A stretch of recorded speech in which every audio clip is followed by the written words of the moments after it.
सूरत ज़ारियात में अल्लाह जल्ल शानहू इरशाद फरमाते हैं, वमा खलक़तुल जिन्ना वल इंसा इल्ला लियअबुदून, कि मैंने जिन्नात और इंसान की तख्लीक इसलिए की है कि वो मेरी इबादत करें। मौलाना रूम ने बड़े खूबसूरत अंदाज में ज़िंदगी की हकीकत को बयान फरमाया।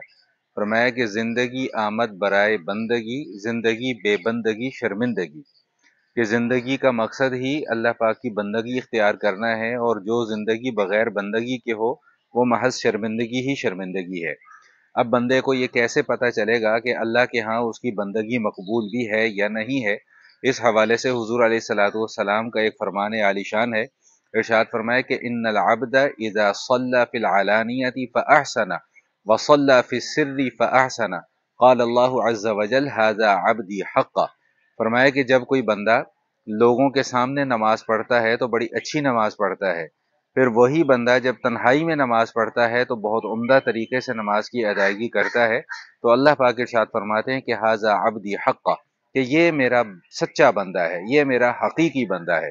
गोया कि एक मयार और एक पैमाना बंदगी को मापने का ये इरशाद फरमा दिया कि जिस बंदे की जाहिर की नमाज और जिस बंदे की तन्हाई की नमाज वो एक जैसी हो, तो समझ लो कि वो अल्लाह जल्ल शानहू का हकीकी बंदा है। अल्लाह करीम हम सब को दीन पर अमल करने की तौफीक अता फरमाए।